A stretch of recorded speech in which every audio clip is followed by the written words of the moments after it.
Hi, I'm Dave Dinkle, and this is my warnings to real estate investors, and I call this one More Hard Money Lender Scams.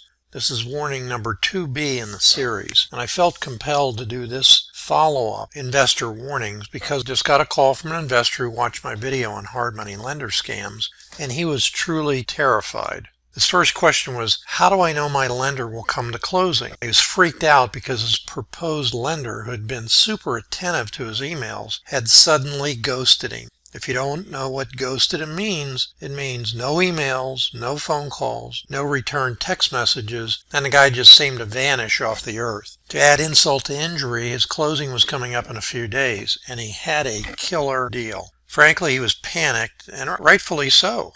What made him panic was that he had paid for an appraisal, and an expensive one, but sent the money to his proposed hard money lender, not the appraiser as is usual. And this was just before the lender stopped replying to his emails and phone calls.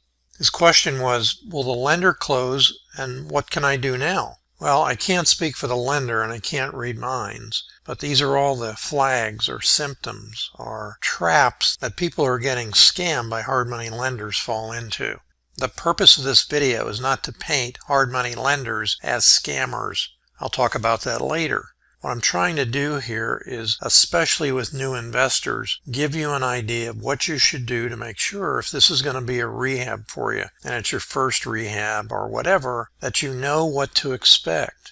I talked about in the first in this series on scams by hard money lenders about junk fees and how much they could be and things like that and what questions to ask. And we'll go over that briefly in a minute. But I want to talk about where the scam starts and ends. Stage 1, the investor is lured by advertising that often seemingly has impossible terms. Low interest, fast or even instant approval, 100% financing, and no or low points. Stage 2, investor talks to the lender, he fills out an application, and he goes into the lender's system. It doesn't matter if the investor or the deal doesn't qualify, especially if he pays an application fee. That's the first big warning sign, because in many cases the lender never really had an intention of loaning money anyway. He's just there to collect fees. And as cruel as this sounds, it's unfortunate, but there are people doing this every day, everywhere in the United States.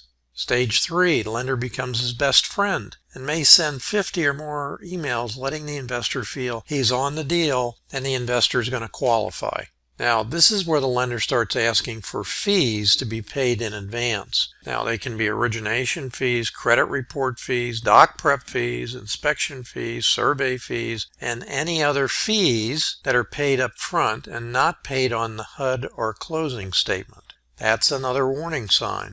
Stage 4, once the lender has gotten as much money as he can, he ghosts the investor and the closing agent. I suspect that because the same scammers do this over and over again, they never really had any money to loan. And they can make more money by just scamming everyone that comes to them out of $1,000 or $2,000 or more dollars than have to wait for loans to be approved, be turned down, so on and so forth.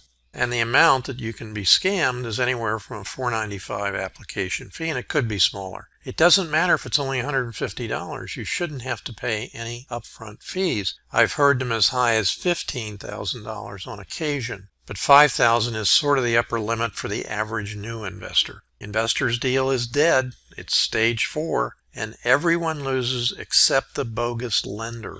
Now, the other place that I see this scam where it's very prevalent is in the arena of paying for proof of funds.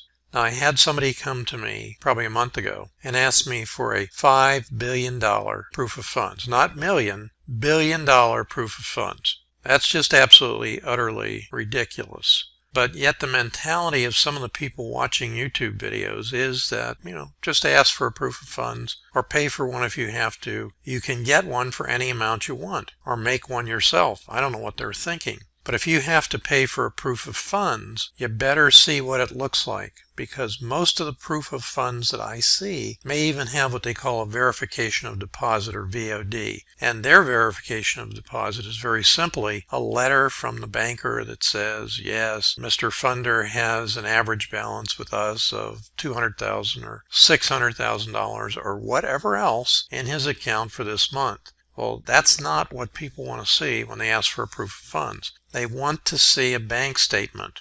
And as you get further into having to show a proof of funds, for lenders who want to see the proof of funds for short sales or REO transactions, they want to see your name at the top of that proof of funds bank statement. So be very careful if anyone ever asks you to pay for a proof of funds. Better make sure you know what it looks like and that it has an actual bank statement, not a letter from a banker who may not even be a banker. So the most common reasons lenders don't close, this is what I see happen. I come in as a transactional funder. I'm set to close the A to B, and boom, very oftentimes, 1 or 2 days before closing, I'll get a note from the closing agent or the investor saying that they have a problem with the end buyer's lender. And my response is, what did he say? Well, he said, I agreed to 100%, but now I can only do 75 because of the appraisal or inspection report. Now, it doesn't mean he actually got an appraisal or an inspection report, and it may be that you paid for it, but it's more likely you paid him for it, and he probably didn't spend money to get the report. He's just telling you that. If you get an inspection report that you're going to use to try and get a better price from the seller, or you're just going to try and use it as a checklist of what to do when you rehab the property, that's a copyrighted report automatically. And it's yours because you paid for it. You have the option of giving it away, and there's no reason you should. If you cancel your contract because the seller won't give you a price reduction, repair credit on the HUD is more appropriate to use, and the agent says to you, do you mind if I have the inspection report? Your answer is yes. I paid $650 for it. Send me a check and I'll send you the inspection report. Don't give things away for free, even if you're not going to buy the house. The next thing is you'll need more rehab funds. How much do you have? Well, that comes along with the inspection report. Their inspection, whether it was real or not, came up with more rehab money that was needed, and they want you to come in with more money at the closing. For example, if they agreed to 100% and the property is $200,000, and now they're only agreeing to 75%, that means that you have to bring in $50,000 to closing to be able to close. Now, even if it was 100% and they only go to 90, you still have to bring in $20,000, which you may not have. And they may not care about that, especially if they've already asked you for your bank statement so they can tell how much money you have. Sometimes I get this from the hard money lender at the end. It has taken too long and we're moving on. Well, what's taken too long? Well, the property's either a short sale, it's a probate, or it's a chain of title problem that has to be cured before the closing.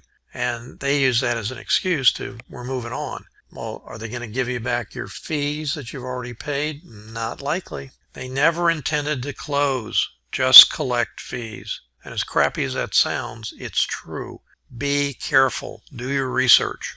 Obviously, billions of dollars are loaned to investors annually without any serious problems. I underline serious because oftentimes there are problems, but at least those loans close. So I'm not sweeping a broad swath across the hard money lender industry and saying they're all bad guys. They are not. Plenty of them are good guys. But I would suggest strongly that if you're in a Facebook group, and some of the Facebook groups guard the sanctity of the group by saying to their members, no referrals unless you've done 5 closed transactions or whatever with that particular vendor.